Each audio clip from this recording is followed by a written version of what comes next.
This channel does not promote any violent, harmful, or illegal activities. All content provided by this channel is meant for an educational purpose only.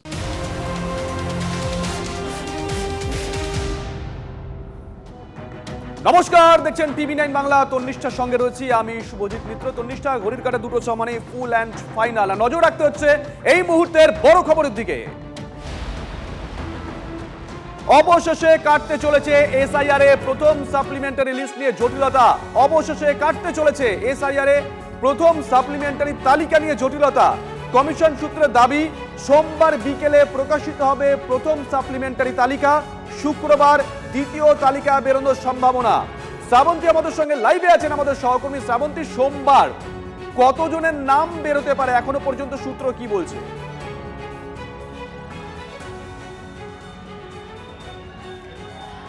Subhajit, 27,30,000-এর কাছে ভোটারের নিষ্পত্তি হয়েছে বলে শোনা যাচ্ছে, যার মধ্যে প্রায় 40% অর্থাৎ 10 লক্ষেরও বেশি মানুষের নাম বাদ পড়ার আশঙ্কা থেকে যাচ্ছে।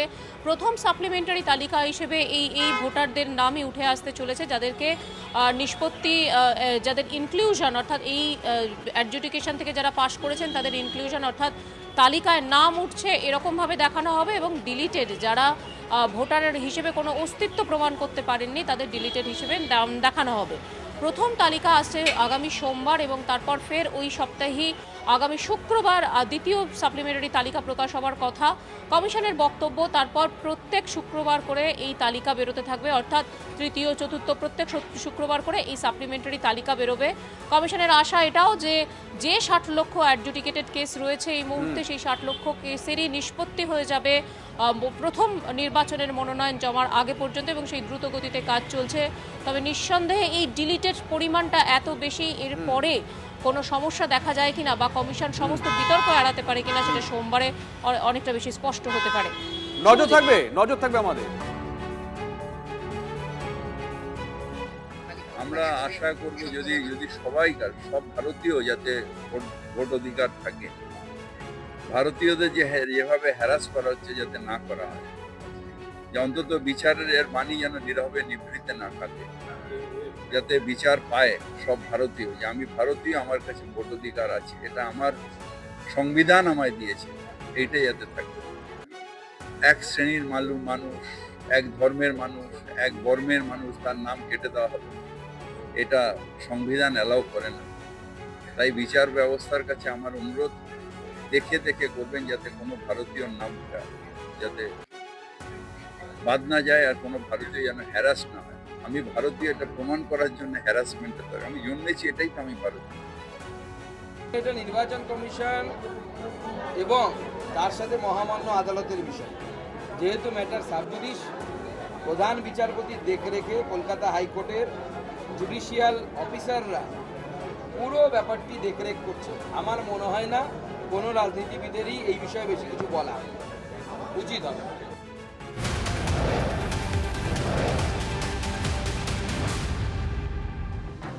এসআইআরে বেছে বেছে বিশেষ সম্প্রদায়ের নাম বাদ, বাংলায় দাঙ্গা বাঁধানোর চেষ্টা হচ্ছে, হিন্দু মতুয়াদের নামেও কোপ পড়েছে, বিজেপির কথায় নাম বাদ, অভিযোগ মমতা।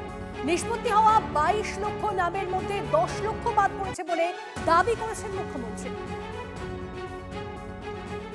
ঈদের পর থেকে আমাদের প্রচার শুরু হবে,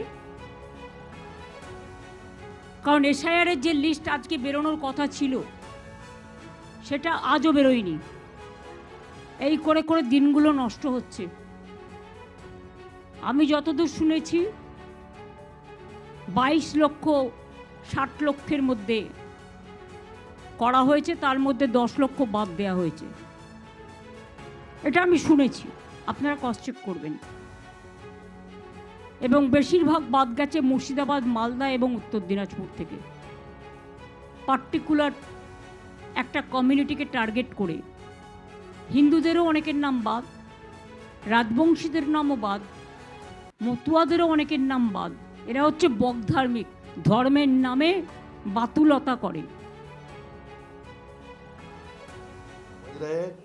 और पश्चिम बंगाल की जो गणदेवता है उन्होंने भी ठान लिया है कि आने वाला चुनाव में वो तृणमूल कांग्रेस को विसर्जन देके रहेगा। दादा बंगाल को जो टारगेट, एक सवाल दादा, बंगाल को जो टारगेट करेगा वो जहन्नुम में जाएंगे, बंगाल को जो टारगेट करेगा वो जहन्नुम में जाएंगे, ममता बनर्जी ने आज कहा है। ममता बनर्जी जानबूझकर ऐसे ऐसे शब्द का प्रयोग कर रहे हैं जो किसी समुदाय से मिल जाते हैं, और जो अलगाववादी तक थे, जो पूरा रेडिकलाइज्ड हो चुके हैं, उसको बस मैसेज देना चाहते हैं कि हम तुम्हारा साथ है। সুমিত্রা, ভবানীপুর, নন্দীগ্রাম দুটো জায়গাতেই দেখা যাচ্ছে বিভিন্ন জায়গায় ইলেকশন অফিসগুলো আপনাদের ভাঙা হচ্ছে। একদিকে অভিষেক বন্দ্যোপাধ্যায় 25 তারিখ থেকে যাবেন, কালকে মমতা বন্দ্যোপাধ্যায় ভবানীপুরে নামবেন, বিজেপি সেখানে শুভেন্দু অধিকারী।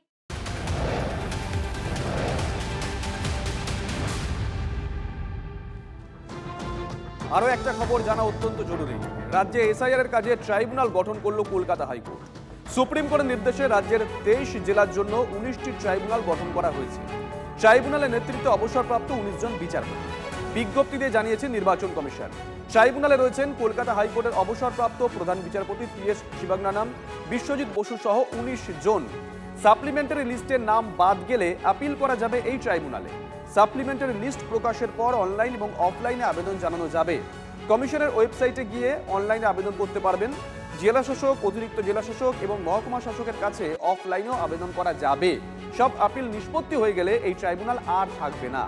এখন প্রশ্ন হচ্ছে, নির্দিষ্ট সময়ের মধ্যে আদৌ বাদ পড়া ভোটারদের আবেদনের নিষ্পত্তি হবে তো? এটাই কোটি টাকার প্রশ্ন।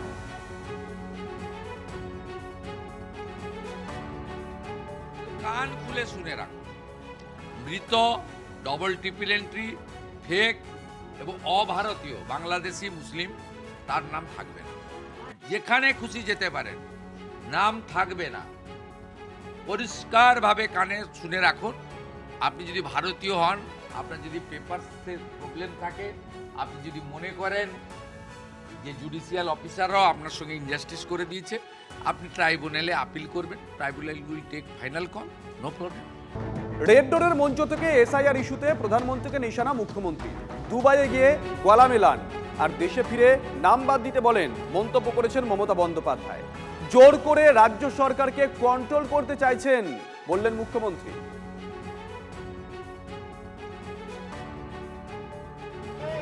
हमारा अधिकार हम मोदी जी को नहीं देने देंगे। हमारा एक ही काम है, अब सऊदी अरबिया जाके हाथ मिलाता है, मिलाइए। हम सब देश को पसंद करते हैं, हमारा देश को हम proud, I am proud of my India, I am proud of the world. Let this message go to the world for peace, fraternity and friendship. आप जब उधर में जाके पूरा दस्ती मिलाता है, गला मिलाता है, तब आपका असर नहीं पड़ते हैं। वो हिंदू ना मुसलमान है, और इंडिया आके आप भूल जाता है। आप बोलते हैं इसको नाम काट दो, उसको नाम काट दो, ये सब इन्फिल्ट्रेटर है। मैं तो कहेंगे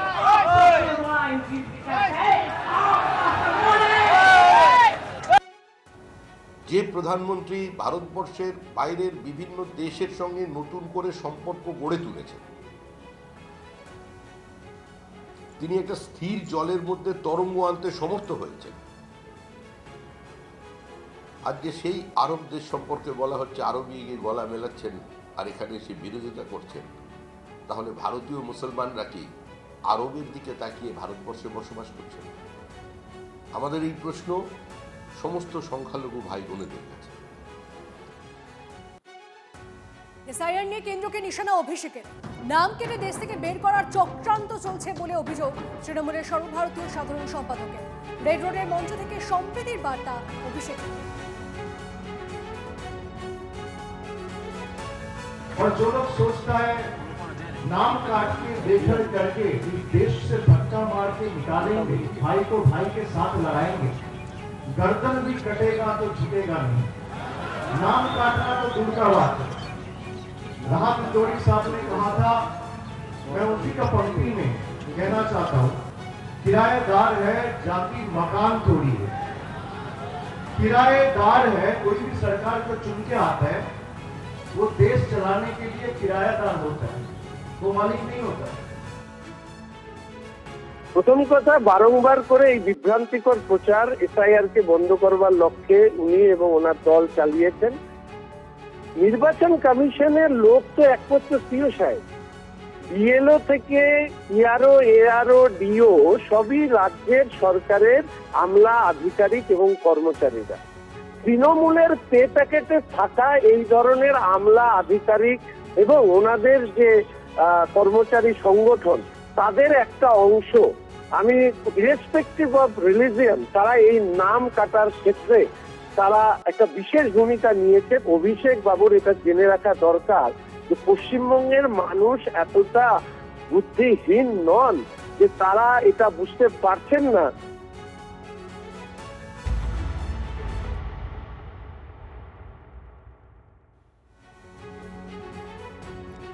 ঈদের সকালে কালীঘাটে পুজো দিলেন ভবানীপুরের বিজেপি প্রার্থী তথা রাজ্য বিধানসভার বিরোধী দলনেতা শুভেন্দু অধিকারী। পুজোর মাঝেই জনসংযোগ করেন, হিন্দুত্বের অস্ত্রে শানও দেন, নারী নির্যাতনের বিরুদ্ধে সরব হন, আর নয় আরজি কর স্লোগান তোলেন ভবানীপুরের বিজেপি প্রার্থী।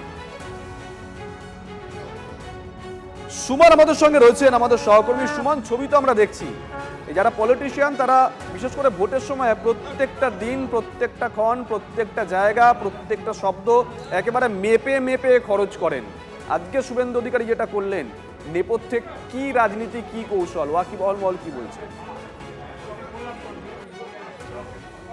দেখো, ঈদের দিনে শুভেন্দু অধিকারী যেভাবে এই ভবানীপুর কেন্দ্রে তার জনসংযোগ শুরু করেছে, নিঃসন্দেহে এটা রাজনৈতিক গুরুত্ব তো রাখেই। আমি ছবিটা দেখাবো, এটা হচ্ছে ভোলানন্দ আশ্রম, যেটা একেবারে যদুবাবুর বাজারের কাছে অবস্থিত। সেখানে শুভেন্দু অধিকারী এসেছেন এবং এসেই তিনি প্রথমে কিন্তু চলে আসেন এই হনুমান মূর্তির কাছে এবং এখানে তিনি এসে কিন্তু প্রণাম করেন এবং তারপরে কিন্তু তিনি ইতিমধ্যে আশ্রমের অভ্যন্তরে প্রবেশ করেছেন এবং সেখানে কিন্তু তিনি আশ্রমের যারা অধিকর্তা রয়েছে তাদের সাথে কিন্তু কথা বলছেন। এই যে শুভেন্দুদা এলেন, কেমন লাগছে? খুব ভালো লাগছে, খুব ভালো লাগছে। আমার খুব পছন্দ হয়েছে দাদা। আমার প্রশ্নের নম্বর নিয়েছে, উনি আসবেন, আবার দেখা করবেন, আমার খুব পছন্দ হয়েছে। শুভেন্দু অধিকারী তিনি এসে পৌঁছেছেন। আরও একবার ছবিটা বলবো পিকুকে, তিনি ভেতরে এই মুহূর্তে প্রবেশ করেছেন এবং প্রবেশ করে আশ্রমের যারা অধিকর্তা তাদের সঙ্গে গুরুত্বপূর্ণ বৈঠক সারছেন, কথা বলছেন, জনসংযোগ করছেন।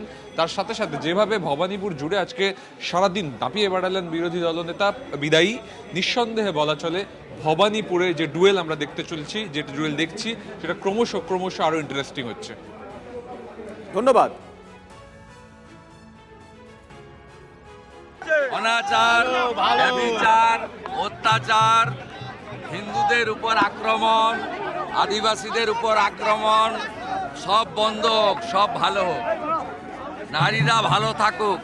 আরজি কর আর না, আরজি কর আর না, আরজি কর আর না, দেবদেবীর মূর্তির উপরে আক্রমণ আর না, গেরুয়া বসন করা সন্ন্যাসীদের উপর অত্যাচার আর না, গীতা প্রচারে বাধা দেওয়া আর না।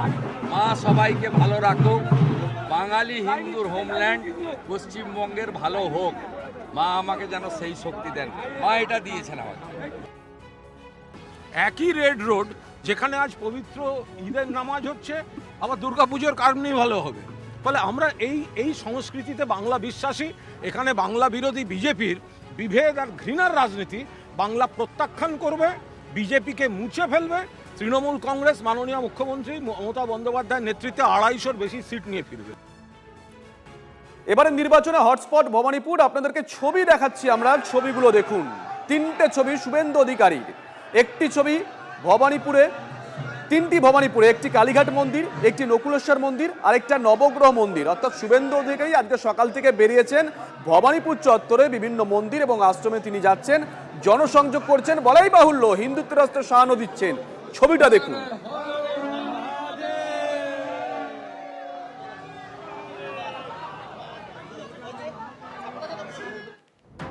এদিকে ভোটের আগে মমতা বন্দ্যোপাধ্যায় সরকারের দান খয়রাতে নিয়ে প্রশ্ন উঠল ভবানীপুরে। রাজ্য সরকারি কর্মীদের দিয়ে দিচ্ছে না, অথচ ক্লাবগুলোকে লাখ লাখ টাকা দিচ্ছে।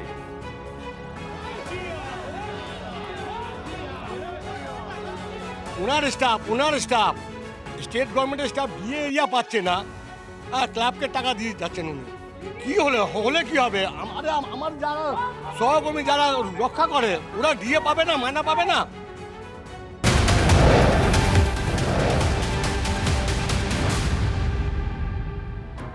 এদিকে শুভেন্দু ভবানীপুরে যাওয়ার আগে ছেঁড়া হলো বিজেপির পতাকা। বয়কট বিজেপির ফ্লেক্সে 6 লাখ এলাকা। গেরুয়া ব্রিগেডের অভিযোগ, পতাকা ছিঁড়েছে তৃণমূল আশ্রিত দুষ্কৃতীরা। ছবি দেখছেন আপনারা, সেই সমস্ত পতাকা রাস্তায় পড়ে রয়েছে। শুভেন্দু অধিকারী তিনি ভবানীপুরে যাওয়ার আগে ছেঁড়া হলো বিজেপির পতাকা। বয়কট বিজেপির ফ্লেক্সে 6 লাখ এলাকা। গেরুয়া ব্রিগেডের অভিযোগ, পতাকা ছিঁড়েছে তৃণমূল আশ্রিত দুষ্কৃতীরা।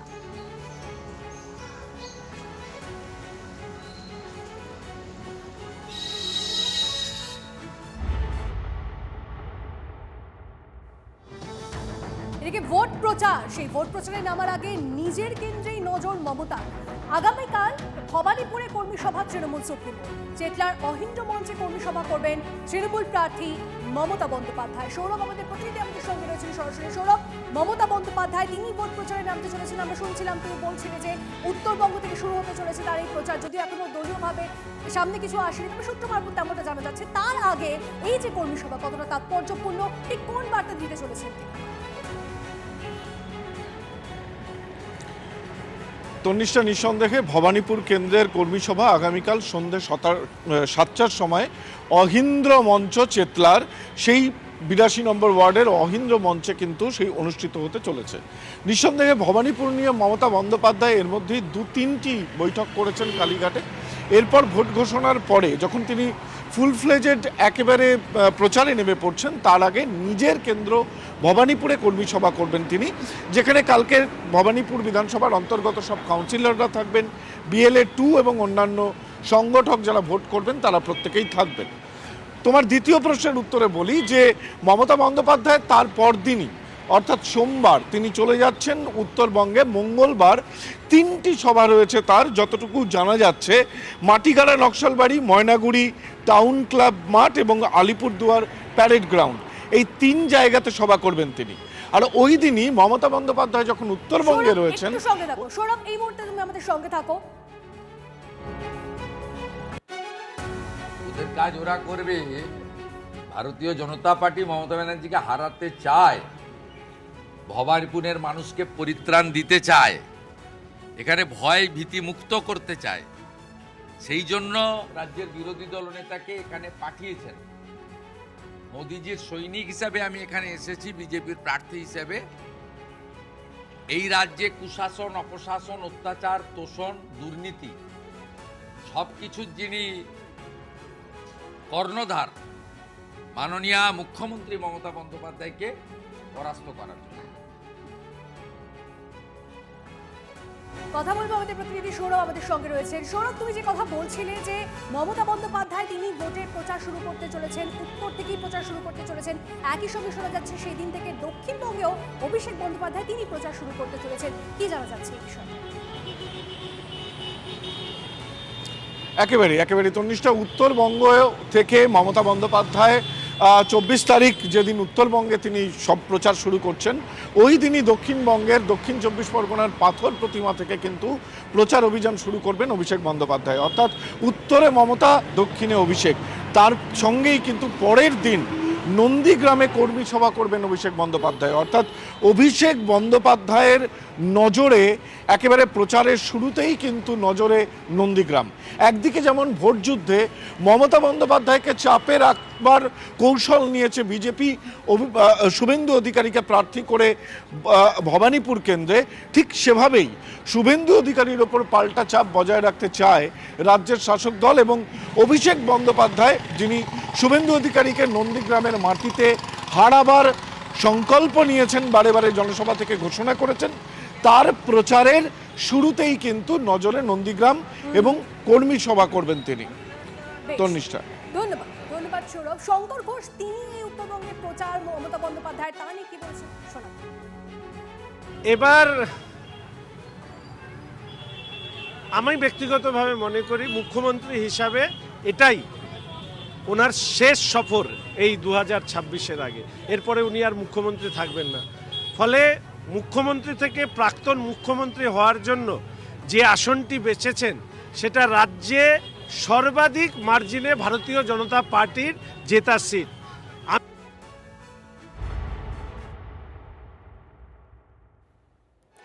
ঈদের দিন ভোটের বাংলায় ধর্মীয় রাজনীতির ছবি। ঈদে নামাজ পাঠের অনুষ্ঠানে মমতা বন্দ্যোপাধ্যায়ের, কালীঘাটে পুজো শুভেন্দু অধিকারী। রেড রোডের অনুষ্ঠান থেকে এসআইআর ইস্যুতে বিজেপি কমিশনকে নিশানা, বেছে বেছে সংখ্যালঘুদের নাম বাদের অভিযোগ মমতা বন্দ্যোপাধ্যায়ের।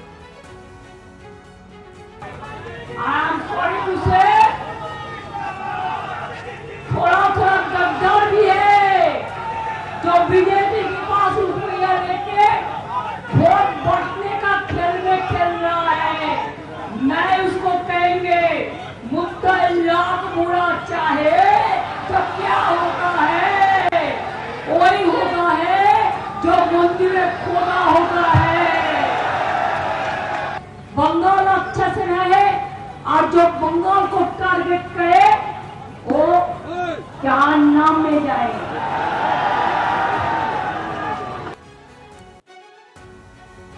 তোষণের রাজনীতি করছেন মুখ্যমন্ত্রী। রেড রোডের নামাজে মমতা যাওয়া নিয়ে কটাক্ষ করেন শুভেন্দু অধিকারী। বাংলার হিন্দুরা বঞ্চনার শিকার, কালীঘাট মন্দিরে পুজো দিয়ে অভিযোগ ভবানীপুরের বিজেপি প্রার্থী। बंगाल का हिंदू पीड़ित है, उनी हिंदू तोषण करें ना, उनी ভোট ব্যাংকের তোষণ করেন। এমনকি অন্য ধর্মের লোকেরা, আমি তাদের উৎসব আঘাত দেব না, তারাও হয়তো চায় না এই এত বাড়াবাড়ি হোক। এই যে উনি গেছেন রেড রোডে এই নামাজে, এটা কি কোনো প্রকৃত মুসলিম চায় না। উনি দরদ দেখাতে যাচ্ছেন এবং এতে হিন্দু সমাজ আঘাত পায়। মুসলিম নেতাদের উচিত মমতা ব্যানার্জির বিরুদ্ধে ব্যবস্থা নেওয়া। ধরে নেব মমতা ব্যানার্জির এই রাজনীতিকরণ এবং মৌলবাদে উস্কানি, ঘৃণা ছড়ানোর কাজে তাদেরও সমর্থন আছে। আমরা 24 ঘন্টা অপেক্ষা করব তাদের রিয়াকশনের জন্য। আসলে যাদের মনের মধ্যে পাপ থাকে, যাদের মনের মধ্যে বিদ্বেষ থাকে, তারা এই কথাগুলো বলে। নতুন এখানে এসেছেন, এখন অনেক কিছু বলবেন। আমি শুধু এইটুকু বলতে পারি, ভগবান ওকে ক্ষমা করে দাও, ও নিজে জানে না ও কি বলছে। আপনাদেরকে ছবি দেখাই, 6টা ছবি আপনাদেরকে একসঙ্গে আমরা দেখাচ্ছি। আজকে সকাল থেকে যে ছবিগুলো ধরা পড়েছে, রাজ্যের মুখ্যমন্ত্রী মমতা বন্দ্যোপাধ্যায় রেড রোডে পৌঁছে গেছিলেন তিনি সকাল সকাল। একেবারে প্রথমে সেই ছবি, কুণাল ঘোষ বেলেঘাটা থেকে প্রার্থী হয়েছেন তৃণমূল কংগ্রেসের। রাজাবাজারে কলকাতা পুরসভার 28 নম্বর ওয়ার্ড, সেখানে পৌঁছে গেছিলেন সকাল সকাল। রাজ চক্রবর্তী ব্যারাকপুরের তৃণমূল কংগ্রেস প্রার্থী, দ্বিতীয়বার প্রতিদ্বন্দ্বিতা করছেন, তিনিও চলে গেছিলেন টিটাগড়ে, সেই ছবি দেখাচ্ছি। সায়ন্তিকা বন্দ্যোপাধ্যায় বড়নগরের প্রার্থী তৃণমূল কংগ্রেস, পৌঁছে গেছিলেন পান্ডুয়া। সমীর চক্রবর্তী সকাল সকাল পৌঁছে গেছিলেন। তন্ময় ঘোষ তিনিও পৌঁছে গেছিলেন সকাল সকাল। ওনার মাথা ঠিক নেই। এবারের রেজাল্ট যেদিন ঘোষণা হবে, তারপরে বিজেপির যত বঙ্গের যারা নেতারা আছে তারা কিন্তু ওই হয় পুরুলিয়ার পাগলাগারদ নয় রাঁচির পাগলাগারদে যাবে। একই রেড রোড যেখানে আজ পবিত্র ঈদের নামাজ হচ্ছে, আবার দুর্গাপুজোর কার্নিভালও হবে। ফলে আমরা এই সংস্কৃতিতে বাংলা বিশ্বাসী। এখানে বাংলা বিরোধী বিজেপির বিভেদ আর ঘৃণার রাজনীতি বাংলা প্রত্যাখ্যান করবে, বিজেপিকে মুছে ফেলবে। তৃণমূল কংগ্রেস মাননীয় মুখ্যমন্ত্রী মমতা বন্দ্যোপাধ্যায়ের নেতৃত্বে 250-র বেশি সিট নিয়ে ফিরবে। ধর্মে ধর্মে লড়াই লাগানোর চেষ্টা, যতই চেষ্টা হোক বাংলায় সম্প্রীতি নষ্ট হবে না। রেড রোড থেকে বিজেপিকে নিশানা অভিষেক বন্দ্যোপাধ্যায়ের। जो हिंदू को मुसलमान से लड़ाए और मुसलमान को हिंदू से लड़ाए और एक दूसरे के खिलाफ जंग का ऐलान करे, वो जितनी ताकत लगाना है लगा दे, बंगाल का भाईचारा अटूट रहेगा। कोई कहता है हिंदू खतरे में है, कोई कहता है मुसलमान खतरे में। मैं कहता हूं धर्म का चश्मा जरा उतार के देखो, पूरा देश हिंदुस्तान खतरे में।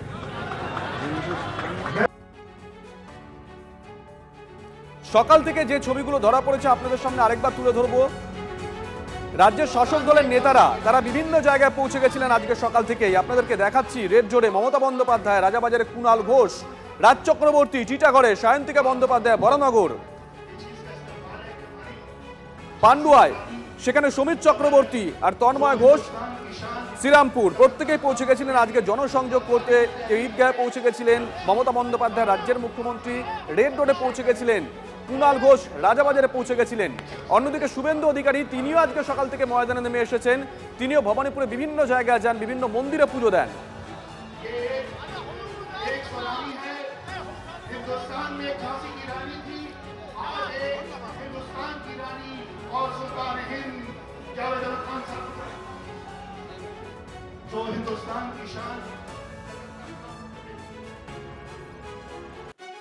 বিজেপিকে ভাঙিয়ে ঘরের ছেলেকে নন্দীগ্রামে প্রার্থী করেছে তৃণমূল।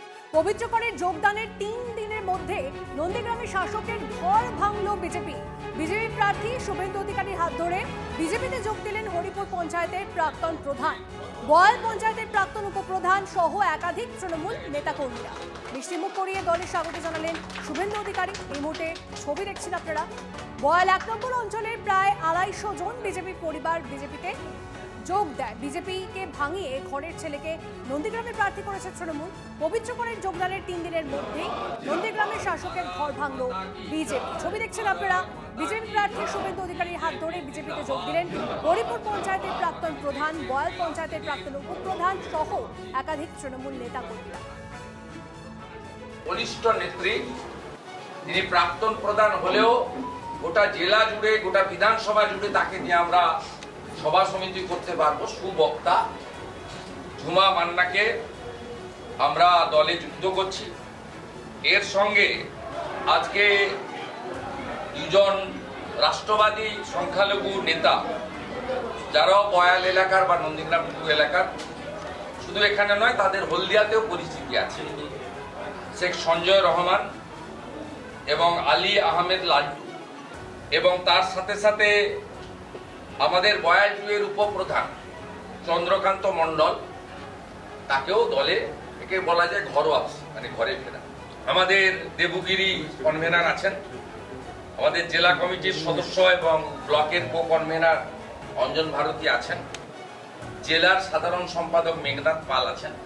সাংগঠনিক প্রক্রিয়া অনুযায়ী এরা এই 4 জনকে পতাকা ধরিয়ে দিচ্ছেন, আর আমি মিষ্টিমুখ করে ভারতীয় জনতা পার্টির পরিবারে উত্তরীয় করিয়ে তাদেরকে স্বাগত জানাবো। সর্বশক্তি দিয়ে ওনাকে জয়ী করার জন্য সেইটুকু আমি চাইবো। সবাইকে, ভাই বোনদের কাছেও অনুরোধ করব যেন সবাই মিলে ওনাকে বিপুল ভোটে জয়যুক্ত করে, এটাই আশা রাখবো। হ্যাঁ, আমি বয়ালনের এক্স প্রধান, টিএমসি করতাম, এখন বিজেপিতে। দাদার পাশে আছি, দাদার সাথে আগের থেকে, অনেক আগের থেকে আমার ভালো পরিচয়, ভালো সম্পর্ক ছিল। তো সেই হিসাবে আমি দল চেঞ্জ করে তৃণমূল করতাম, দল চেঞ্জ করে বিজেপিতে আসলাম। ওনার সহমত, আমাদের সঙ্গে সব সহমত সমান। আমরা ভোট প্রচারে নেবে ওনাকে জয়যুক্ত করার চেষ্টা করি। সুপারের আশ্বাসী সার, লিফটের ভিতর বসলো টুল, কিন্তু দেখা নেই লিফটম্যানের। আজকের ছবি, আরজি করে আজও লিফটের ভিতরে কোনো লিফটম্যান নেই, এমনই দাবি আরজি করে আসা রোগীর আত্মীয় পরিজনদের। 7টার সময় গিয়েছিলাম, তখন তো দেখলাম ছিল না কেউ। তখন আমরা, হ্যাঁ টুল ছিল, লোকটা ছিল না। আমরা তো আমাদের মতো গিয়ে উঠে গিয়ে ওপরে গিয়ে ছেলেকে খাইয়ে টাইয়ে দিয়ে আবার 9টার সময় না টুল থাকে, আমরা নিজেরাই সব নেমে আসি। কালকের পর থেকে আজকে বলেছিল যে টুল নিয়ে ভেতরে বসবে। কালকে ছিল, আজকে দেখছি না, আজকে দেখছি না। সে কি নেই না আশপাশে গেছে? আমি যা বলতে পারছি না, কি কোথায় গেছে কি না গেছে বলতে পারছি না।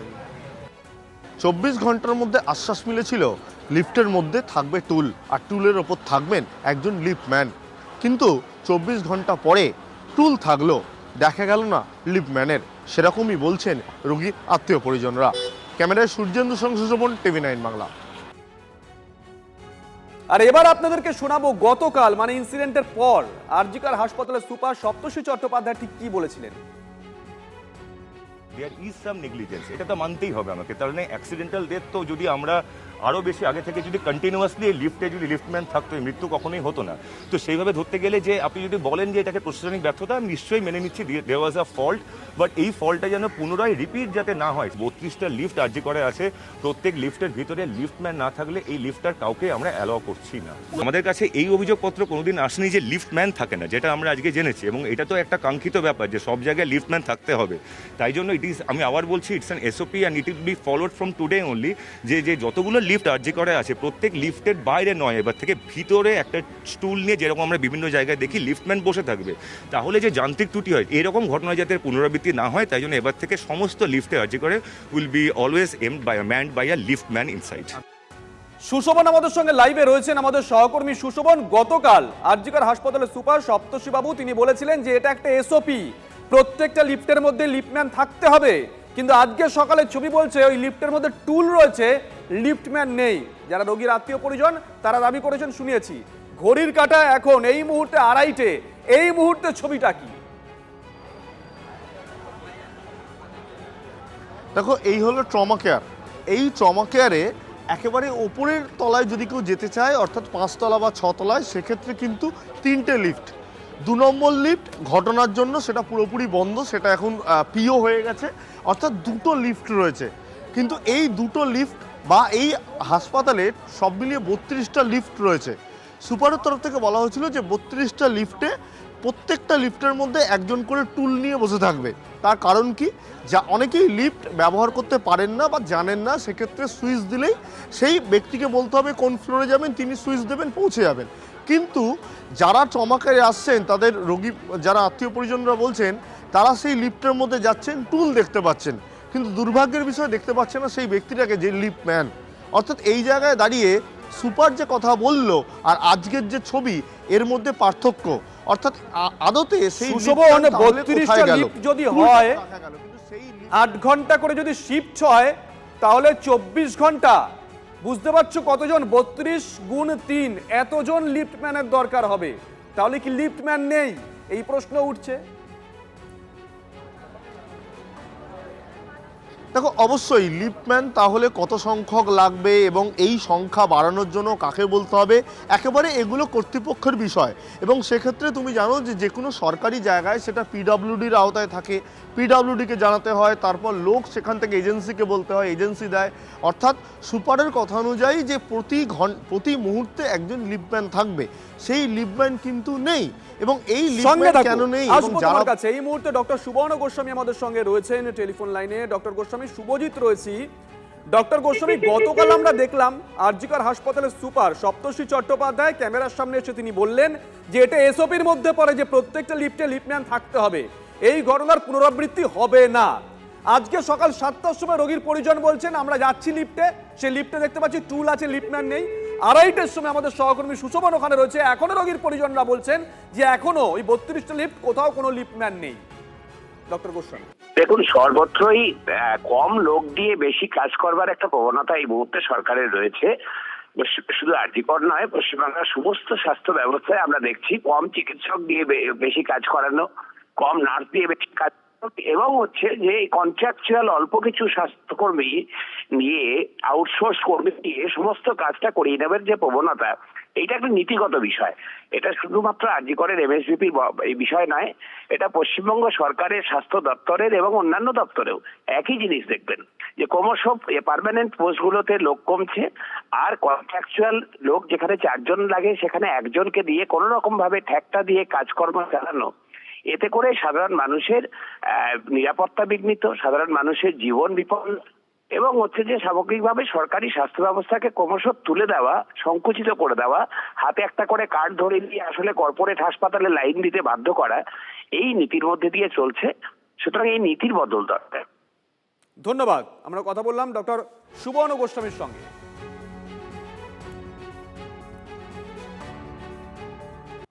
হাসপাতালে ছেলের চিকিৎসা করাতে গিয়ে স্বামীকে হারিয়েছেন, ভয়ঙ্কর বিপর্যয়ের সময় লিফটেই ছিলেন স্ত্রী। সময়ের মধ্যেই গতকালের ভয়াবহ অভিজ্ঞতার কথা জানিয়েছেন TV9 বাংলাকে। বাঁচাও বাঁচাও চিৎকার, চোখের সামনে রক্তারক্তি, না কারো কোনো সাহায্য মেলেনি। গতকালের সেই অভিজ্ঞতার কথা সোনালী দত্ত বন্দ্যোপাধ্যায়ের মুখে। বলেছিলেন আমি একদম বেসমেন্টের নিচে গর্তে পড়ে গেছিলাম, তারও নিচের গর্ত। আচ্ছা, মাঝে ফেসে গেছে, ফেসে ওপরে একদম ছিঁচড়ে নিয়ে গেছে, ওপরে ছেঁচড়ে আবার উঠিয়ে নিয়ে গেছে, কিছুটা নিয়ে গেছে, থেমে গেছে তো, আবার যে চালু করেছে আমার হাতে এসে পড়েছে। তারপরে কখন আপনি আপনার কি পায়ে হাতে কোথায় কোথায় লেগেছে? আমার আঘাত লেগেছে, দিয়ে একটা চোখ। ছেলে তখন কোথায়? ছেলেকে তো পড়ে গেলাম আমরা দুজনে যে গর্তের মধ্যে, অন্ধকারে গর্ত। ওকে তখন আমি ওই যেখানটাতে আমরা ফেসে গেছিলাম ওপরে গ্রিল ছিল, ওপরে ওকে চাপিয়ে দিলাম। তারপরে হচ্ছে আবার দরজাটা বন্ধ হয়ে গেল। ও দরজার রেলিংয়ের মাঝেই ওখানে চুপ করে বসে থাকে, আর সমানে ও চিৎকার করছে, আমিও চিৎকার করছি, কিছুটা বাঁচাও বাঁচাও। বাঁচাতে হবে, ওটা তো বলেই যাচ্ছি, শুনতে পাচ্ছি কি পাচ্ছি না আমি তো কিছু বুঝতে, জল দাও, কিছু বাঁচানো যাবে না। ওরা ভাবছে আমরা শুধু আটকা আছে, কিন্তু এই যে অ্যাক্সিডেন্টটা ঘটে গেছে ওরা তো বুঝতে পারছে না। বলছি রক্তারক্তি রক্তারক্তি।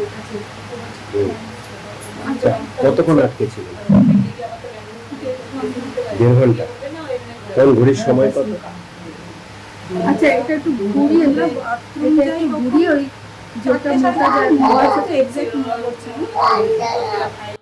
সুশোভন লাইভে রয়েছে আমাদের সহকর্মী সুশোভনের কাছে আবারও যাব। সুশোভন, যে কোনো সরকারি হাসপাতালে রাজ্যের প্রতিদিন হাজার হাজার মানুষ আসেন, গ্রামগঞ্জ থেকে আসেন, বয়স্করা আসেন, অনেকে জানেন না যে দোতলা কোনটা, সেকেন্ড ফ্লোর কোনটা, কনফিউজ হয়ে যান। অনেকে এটাও জানেন না হয়তো কোনো একটা ফ্লোরে দাঁড়িয়ে আছেন, লিফটটা নিচে নামছে না ওপরে যাচ্ছে। আরে এদের সহায়তার জন্যই তো লিফটম্যানের দরকার। যারা এখন এই মুহূর্তে রয়েছেন তারা কি বলছেন? লিফটম্যান আজকে সকাল থেকে কোথাও দেখেছেন, কোন লিফটে দেখেছেন? তাহলে একটু কথাই বলি। আচ্ছা, আজকে আপনি কতলায় গেছিলেন? আমি 6 তলায়। 6 ফ্লোরে গেছিলেন। সেক্ষেত্রে আপনি যখন গেলেন, মানে একবার গেলেন একবার এলেন, মানে দুবার লিফট ব্যবহার করলেন। এই দুবার লিফট যখন ব্যবহার করলেন তখন লিফটের মধ্যে আপনি ছাড়া লিফটম্যান, মানে যিনি লিফট অপারেট করেন বা এ করেন, তাকে দেখতে পেলেন? হ্যাঁ, তিনি ছিলেন ওখানে? ছিল। কে ছিল? লিফটম্যান ছিল? না না, লিফটম্যান ছিল না। টুল ছিল, লিফটম্যান ছিল না। না না, ছিল না। না, লিফটম্যান ছিল না, টুল ছিল। আপনাকে জিজ্ঞেস করি, আপনি কতলায় গেছিলেন? আমি 6 ফ্লোরে 6 তলায় গিয়েছিলাম। 6 তলায় গিয়েছিলাম, টুল ছিল, মানে কোনো লিফটম্যান ছিল না ওতে, খালি পেশেন্ট পার্টে যাওয়া আসা করছিল। তারপরে ওটা ঘটনা ঘটার পরে ওটা পুরো বন্ধ আছে, সিল করা। সেটা তো বন্ধ আছে। আপনি যে আজকে যে লিফটটা ব্যবহার করেছেন, যখন গেলেন তখন টুল ছিল না লিফটম্যান ছিল? কি না, খালি টুল ছিল, লিফটম্যান ছিল না। এই মাত্র ফিরে এলেন? এখন মানে আধা ঘন্টা 1 ঘন্টা মতন কি 1.5 ঘন্টা মতো দেখছি এখন আছে, আগে ছিল না। এটা কি ফেরার সময় দেখলেন? আছে। হ্যাঁ হ্যাঁ হ্যাঁ, কালকে সারাদিন ছিল না। তার মধ্যে তথ্য দিয়ে রাখি, বর্তমানে কিন্তু ফরেন্সিক এবং যারা হোমিসাইড বিভাগে তারা এসছেন এবং লিফট বর্তমানে তারা অপারেট করছেন বা দেখছেন, এবং সেই জন্য প্রত্যেকটা কর্মীকে কিন্তু ওখানে উপস্থিত থাকতে বর্তমানে বলা হয়েছে। এটা তথ্য দিয়ে রাখবেন তোমায়। আপনি কি ওপরে গেছিলেন? অর্থাৎ তুমি বুঝতে পারছো যে এই যে লিফট, সেই লিফটে কিন্তু অনেকেই বলছেন, মানে তুমি এখানেও শুনলে যে লিফটে টুল আছে, লোক নেই। স্বাভাবিকভাবেই তোমায় জানিয়ে রাখি, এখন ফরেন্সিক রয়েছে, হোমিসাইড রয়েছে। হোমিসাইড একেবারে রেকর্ড করছে, স্টেটমেন্ট রেকর্ড করছে যারা এই লিফট অপারেট করে, লিফট ম্যান, সুপারভাইজার সবার, এবং টেকনিক্যাল কোনো এরর আছে কিনা সেটা কিন্তু বর্তমানে ফরেন্সিক দেখছে। সব মিলে কিন্তু সবাই বর্তমানে উপস্থিত রয়েছে যারা এখানে কাজ করেন বা যারা এখানে সবসময় অপারেট করেন। অর্থাৎ এই মুহূর্তে তারা এসছে, কিন্তু সকাল থেকে যে ছবিগুলো দেখছি বা তুমি যেগুলো শুনলে, যে সবাই বলছে টুলটা তারা দেখতে পেয়েছেন, কিন্তু লোকটাকে দুর্ভাগ্যক্রমে তারা এখনো দেখতে পাননি। তিনি কোথায় জানেন না। নজর থাকবে, সঙ্গে থাকো। অর্থাৎ সময় গড়িয়ে গেছে অনেকটাই, কিন্তু লিফটম্যানের এখন অব্দি দেখা নেই, সেই ছবি তুলে ধরছিলেন সুশোভন। এদিকে বাঁচান, কিছু করুন বলে চিৎকার করতে থাকি, করুণ আরতিতে কান দেয়নি কেউ। বিস্ফোরক দাবি, মৃত আরজি করে লিফট বিপর্যয়ে যুবকের দিদি। ভাইকে হারিয়ে স্তব্ধ, সেই শোকের মধ্যেই ক্ষোভের আগুন। গতকালের ভয়াবহ অভিজ্ঞতার কথা TV9-কে বললেন মৃত অরূপ বন্দ্যোপাধ্যায়ের দিদি। আমি থাকলে তো আমিও আটকে যেতাম, বুঝতে পেরেছেন? কি আমরা তো বাইরে ছিলাম, মানে অপারেশন যেখানে হবে সেই জায়গাটায় বসেছিলাম। আপনাকে কি বললো সেই সময়? মুক্তা খালি বলছে বাঁচাও বাঁচাও, বুচু পড়ে যাচ্ছে, বুচু পড়ে যাচ্ছে। ওই শুনে আমি প্রত্যেককে বলছি বাঁচান, কিছু করুন, কিছু করুন, কিছু করুন। ডাক্তারকে বলছি না, ওখানে বলছে পেশেন্ট পার্টি আছে, আপনি চিৎকার করছেন কেন? এরকম চিৎকার করলে তো আরো লোকের ডিস্টার্ব হচ্ছে। ডিস্টার্ব, একটা মানুষের প্রাণ চলে যাচ্ছে, সেখানে ডিস্টার্ব হচ্ছে। ডাক্তারকে বলছি, ডাক্তারদেরও তো শাস্তি পাওয়া উচিত। ডাক্তারদের নাম কেউ উল্লেখ করেনি, ডাক্তারদেরও শাস্তি পাওয়া উচিত। ডাক্তাররা বলছে এটা আমাদের ডিউটি নয়। ডাক্তারদের ডিউটি কি? পেশেন্টকে বাঁচানো না? সেটা না করে ওনারা একটা ফোন করলে হতো না? বাথরুমের জন্য বাচ্চাকে যখন নিচে, হ্যাঁ হ্যাঁ, নিচে পাঠিয়ে দিচ্ছি, তাহলে তো রেসপন্সিবিলিটি কার? এখানে পাশে একটা পাশে একটা দরজা ছিল, সেখানে তালা মারা, ওখানে সিঁড়ি ছিল, সেই সিঁড়ি দিয়ে নামলে পরে ওকে বাঁচানো যেত। ওই চাবি নাকি কারুর কাছে নেই, এত বড় একটা হসপিটাল। ওই বিএসএফ এর যারা ছিলেন, সিএসএফ এর লোকেরা কি করেছে, ওদেরও পা ধরেছি। দাদা আপনারা তো কত জায়গা থেকে উদ্ধার করে আমি দেখেছি, দড়ি ফেলে ঠেলে। ওই গেটটা তো খুললোই না, বলছে আমরা কিছু করতে পারবো না, বলছে এখানকারও চাবি নেই। অদ্ভুত, অত বড় হসপিটাল, দুটো জায়গায় তাহলে তালা দিয়ে রেখেছিস কেন যখন তোদের কাছে চাবিই নেই? লিফট খারাপ, তোরা তো সেটা বলিসনি। হ্যাঁ, তারপরে যখন আমরা চিৎকার করে যাচ্ছি, আমি চিৎকার করে যাচ্ছি, সবাই চিৎকার করছে, তখন পিছন দিক দিয়ে বলছে চলুন, পিছন দিক দিয়ে নিয়ে গিয়ে দরজা গেট খুলে, তাহলে আগে যদি বার করতো আমার ভাইটা তো বেঁচে যেত। তাহলে আগে কেন বার করেনি? নিচ থেকে আগে বার করলে ওকে পুরো থেতলে দিয়েছে। ও সব থেকে ভালো ছেলে, পাড়ার মধ্যে সবার উপকার করে এসে আজকে ওর এই পরিণতি হওয়ার কথা নয়। যে কোনো হাসপাতাল তো প্রাণ বাঁচানোর প্রতিষ্ঠান, আর সেই প্রাণ বাঁচানোর প্রতিষ্ঠানই যদি মৃত্যু ফাঁদ হয়ে যায়। আরজি করে লিফটে বিপর্যয়ে অথই জলে পরিবার, কর্তৃপক্ষের গাফিলতি কেড়ে নিল অরূপকে, দাবি পরিজনদের। অপরাধীরা যেন ছাড়া না পায়, মৃত যুবকের স্ত্রীর সরকারি চাকরির দাবি পরিবারের। আমার দাদা যেভাবে থেতলেছে, নামিয়েছে, উঠেছে, নামিয়েছে, ওদেরকেও তেমন করা উচিত। 5 জন যেন শাস্তি পায়, চরম শাস্তি পায়। হ্যাঁ, আর আমার বৌদিকে, আমার ভাইয়ের বউকে যেন চাকরি পায়, পার্মানেন্ট চাকরি পায় এবং গভর্নমেন্ট সার্ভিস পায়। বাচ্চাটাকে তো মানুষ করতে হবে, বলুন। ঠেলা গাড়ি ঠেলবে বা লোকের বাড়ি ঝাঁটা মারবে, ওইসব চাকরি আমি চাই না। আমাকে পার্মানেন্ট একদম, মানে সরকারি চাকরির জন্য একটা, কারণ ওর বাচ্চাটার ভবিষ্যৎ আছে এবং ওর নিজেরও ভবিষ্যৎ রয়েছে, তার জন্য একটা সরকারি ভালো যাতে পার্মানেন্ট চাকরি দেওয়া হয়, কারণ ও এডুকেটেড মেয়ে, তার জন্য ও যাতে সেটা পায়, যাতে ও ফিউচারটা ওর ভালো হয়। যারা এটার জন্য জড়িত তাতে যাতে পানিশমেন্ট হয়, যাদের নেগলিজেন্সের জন্য এই ঘটনাটা ঘটলো, কারণ ঘটনাটা পুরোপুরি নেগলিজেন্সির জন্য হয়েছে। আরেকটা জিনিস, কোর্টে উঠলে তো কোর্টে উঠবে, বেল হয়ে যায়, সে বেলটা যেন না পায়, ওদের যেন কঠোর থেকে কঠোরতম শাস্তি। আমি ওর পিসি হয়ে বলছি, আমাদের বুক ফেটে যাচ্ছে, আমাদের সন্তান চলে যাচ্ছে। 2024 অগস্টের পর 2026 মার্চ, তিলোত্তমা ধর্ষণ খুনের 1 বছর 7 মাসের মাথায় ফের বিতর্কে আরজি কর মেডিকেল কলেজ হাসপাতাল। 2 ঘন্টার বেশি লিফটে আজকে মৃত্যু নাগেরবাজারের বাসিন্দার। চোখের সামনে স্বামীর আত্মচিৎকার সত্ত্বেও বাঁচাতে পারেননি স্ত্রী। চাইলেও মৃত্যুর কোলে ঢলে পড়া স্বামীকে জল দিতে পারেননি স্ত্রী। তার গাফিলতিতে বৃদ্ধ মা বাবা হারালেন সন্তানকে, তার গাফিলতিতে বাবাকে হারালো ছোট্ট শিশুটি। পুলিশ 5 জনকে গ্রেপ্তার করেছে। তাহলে কি সবকিছু শেষ? আর এমনটা হবে না, কে দেবে সেই গ্যারান্টি? প্রশ্ন TV9 বাংলায়। আমরা এই বিষয় নিয়ে কথা বলেছিলাম তিলোত্তমার বাবার সঙ্গে, শুনুন তার বক্তব্য। সত্যি এই কথাটা প্রিন্সিপাল সুপারের কানে পৌঁছাচ্ছে না, স্বাস্থ্য সচিব স্বাস্থ্যমন্ত্রীর কানে পৌঁছাচ্ছে না। আমি এটাই আশ্চর্য হচ্ছি সবচেয়ে বেশি। আগে এই প্রিন্সিপাল সুপার এরপরেও ক্ষমতায় বসে থাকে, এই স্বাস্থ্য সচিব ক্ষমতায় বসে থাকে, এই মুখ্যমন্ত্রী সেইখানে স্বাস্থ্যমন্ত্রী হিসাবে বসে থাকেন। এদের কি নির্লজ্জিত, কি এতটুকু মানবতা নেই? আমার প্রশ্নটা সেই জায়গায়। 2024-এ পরের থেকে 2026 মার্চ কালকে দুপুর পর্যন্ত পরিষ্কার বোঝা গেছে আরজি কর যেখানে ছিল ঠিক সেখানেই আছে। একটা লোক যদি এই দায়িত্ব নিয়ে একটা 1.5 ঘন্টা ধরে একটা লোক ওর মধ্যে আজকে ওইভাবে একটা লোক মরে গেল, তার হাত কেটে গেল, রক্তক্ষরণের চোটে মরে গেল, তাকে চিকিৎসা করলে সে অবশ্যই বেঁচে যেত। তাহলে একটা হাত নষ্ট হতো, তাহলে তো বেঁচে থাকতো। এটা কি হচ্ছে নাকি রাজ্যে? একটা মৃত্যু আর অনেকগুলো প্রশ্ন। শুধু আরজি কর মেডিকেল কলেজই নয়, শহরে অন্যান্য সরকারি হাসপাতালে লিফটগুলো কি অবস্থায় আছে?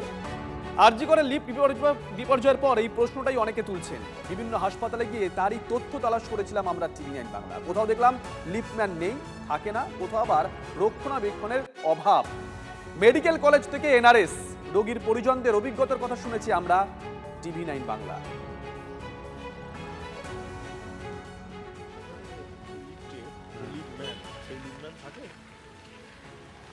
কোনো সময় থাকে, কোনো সময় থাকে না। হ্যাঁ, উনি বাইরে বসে 2 জন করে বসে থাকেন। মানে সে কি আপনাদের সাহায্য করেন? হ্যাঁ, সাহায্য করেন, অনেকে হেল্প করেন। লিফটে যে আছে রাত্রিবেলা লিফটের লোক থাকে না, লিফটে লোক থাকে না। কোনো দরকার পড়লে লিফটে রয়েছে, আবার নিজে নিজে যাচ্ছি, যাবি যেতে হচ্ছে, আসতে হচ্ছে। যদি কোনো ব্যবহার করতে হয় লোকজন ডাকলে পাওয়া যায়? ওটা তো আমরা ডাকিনি, কাউকে দেখিনি, পাওয়া যাবে কিনা তাও জানি না। আর এরই মধ্যে আরজিকরের ট্রমা কেয়ারে ফরেন্সিক টিম পৌঁছে গেছে। লিফট বিপর্যয়ের পর ঘটনাস্থল থেকে নমুনা সংগ্রহ করছেন তারা। সুশোভন আমাদের সঙ্গে লাইভে রয়েছেন। সুশোভন, কখন পৌঁছলো এই টিম? এই টিমে কারা কারা আছেন, কোন কোন এক্সপার্ট রয়েছেন?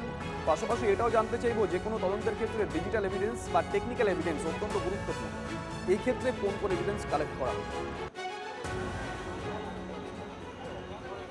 দেখো, কলকাতা পুলিশের হোমিসাইড বিভাগ এবং সায়েন্টিফিক উইংস তারা যেমন এসছেন, অন্যদিকে ফরেন্সিক টিম তারাও এসছে।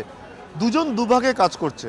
সায়েন্টিফিক টিমস এবং হোমিসাইড বিভাগ তারা মূলত যেটা কাজ করছে, তারা কিন্তু একেবারে যারা এখানে উপস্থিত ছিলেন, যারা এখানে কাজ করেন বা সেই সময় যারা ছিলেন বা তার আগে পরে যারা কাজ করেছেন, সবার থেকে কিন্তু তাদের বক্তব্য রেকর্ড হচ্ছে এই বর্তমানে, এবং তাদের থেকে জানার চেষ্টা করা হচ্ছে যে কিভাবে এই 2 নম্বর লিফট কাজ হতো, আদৌ অপারেট করতো কিনা, এবং অপারেট যারা করতো তাদের কোনো অসুবিধা হতো কিনা। অর্থাৎ একাধিক জিজ্ঞাসাবাদ হচ্ছে এবং জিজ্ঞাসাবাদের মধ্যে বেশ কিছু স্টেটমেন্ট সেগুলো রেকর্ড হচ্ছে।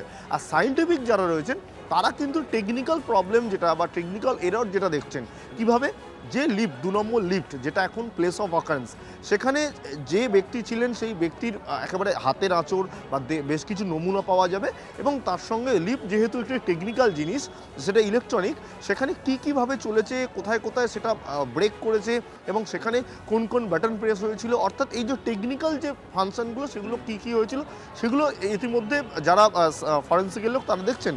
এবং পাশাপাশি টেকনিক্যাল কোনো ফল্ট ছিল কি না, যিনি মেনটেন্যান্স করতেন বা যারা মেনটেন্যান্স করতো, সেই মেনটেন্যান্স কখন কীভাবে হয়েছিল, মেনটেন্যান্সের যে পর যে মেনটেন্যান্স হয় তার মধ্যে কোনো গ্যাপ চলে গেছিলো কি না, এই বিষয়গুলো টেকনিক্যাল কোনো রকম গণ্ডগোল রয়েছে কি না সেগুলো কিন্তু জানার চেষ্টা করা হচ্ছে। সব মিলিয়ে এই মুহূর্তে ফরেন্সিক ও হোমিসাইড উভয়ই কিন্তু তদন্ত চালিয়ে যাচ্ছে। নজর থাকবে, নজর রাখবো। আরজি করে লিফটের মধ্যে 2 ঘন্টারও বেশি সময় আটকে থেকে মৃত্যু। কর্তব্যে গাফিলতির অভিযোগে ইতিমধ্যেই লিফট ম্যান সহ 5 জনকে গ্রেপ্তার করা হয়েছে। কিন্তু প্রশ্ন হচ্ছে, দায় কি শুধুমাত্র এই 5 জনেরই? লিফটে গন্ডগোল, তারপরেও কেন সেটা চালু রাখা হয়েছিল? লিফটের রক্ষণাবেক্ষণের কাদের দায়িত্ব রয়েছে? এই অভিযোগ উঠছে যে প্রয়োজনের সময় ফোনেও নাকি পাওয়া যায়নি লিফটের সুপারভাইজার বা ম্যানেজারকে। বেসমেন্টে লিফটের দরজায় তালা দেওয়া ছিল, কেন কেউ তালা খুলতে এগিয়ে আসেননি? 2 ঘন্টারও বেশি সময় ধরে উদ্ধারের জন্য কেন কাউকে পাওয়া যায়নি? হাসপাতালের সিসিটিভি ফুটেজ সংগ্রহ করে খতিয়ে দেখছেন তদন্তকারী আধিকারিকরা। শুধুমাত্র লিফটম্যানের দোষ দিয়ে বিষয়টাকে আড়াল করার চেষ্টা করলে চলবে না। অতএব আমি মনে করি এই ঘটনার জন্য মুখ্যমন্ত্রী মমতা ব্যানার্জি, যিনি স্বাস্থ্যমন্ত্রী, তার স্বাস্থ্যমন্ত্রী পদ থেকে আজকেই পদত্যাগপত্র দিয়ে দেওয়া দরকার। কারণ তিনি পশ্চিমবাংলার স্বাস্থ্যকে সবচেয়ে বেশি খারাপ অবস্থায় নিয়ে গেছেন।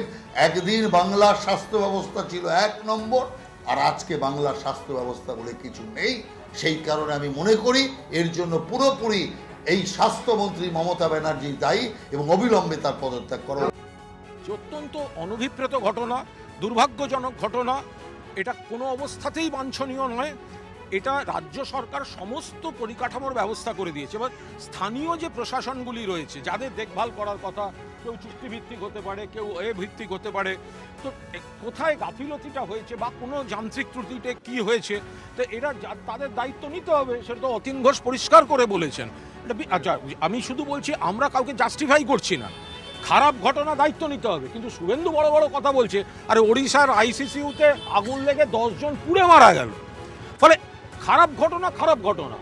আরজি করের ঘটনা দুর্ভাগ্যজনক, অবাঞ্ছিত। যে মারা গেছে তিনি আমাদের সদস্য, মানে আমাদের সমর্থক ছিলেন, তাদের পরিবারের অপূরণীয় ক্ষতি হয়েছে।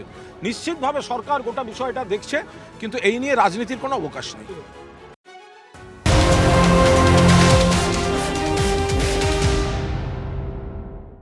এদিকে ভোটবঙ্গে অশান্তি রুখতে মরিয়ার নির্বাচন কমিশন, দুষ্কৃতী হামলা, রক্তাক্ত কান্দি, ঘটনাস্থলে কেন্দ্রীয় বাহিনী।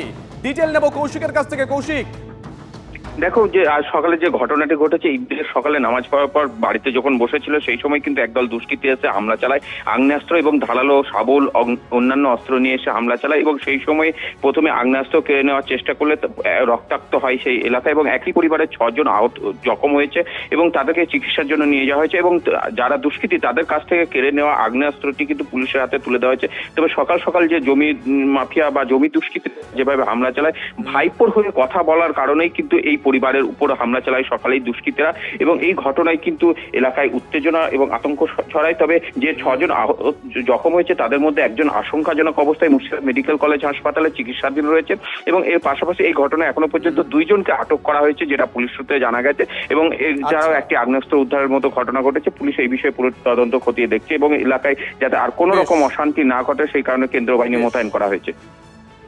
ধন্যবাদ। জমি নিয়ে বিবাদের জেরে হামলার অভিযোগ, কেন্দ্রীয় বাহিনীকে সঙ্গে নিয়ে পরিস্থিতি নিয়ন্ত্রণে পুলিশ।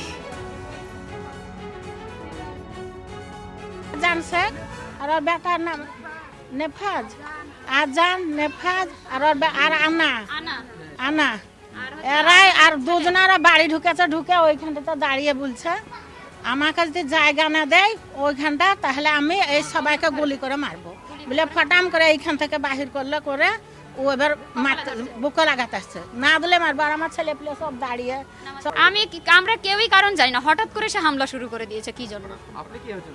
আমি বাড়ির মেয়ে, আমার নাম রাজিমা। আমরা ধরেছি বলতে গেলে ওই যে কাড়াকাড়ি করে পিস্তলটা কেড়ে নেওয়ার জন্য ওদেরকে হাতাহাতি করে পিস্তলটা কাটতে পেরেছি, তারপরে ওদের ছেলে ভাই সবাই এসে একদম মারধর শুরু করে দেয়। কি চাইছেন? আমরা সঠিক বিচার চাইছি। পুলিশ এসেছিল, কি বললো? পুলিশ বললেন যে আমরা দেখছি।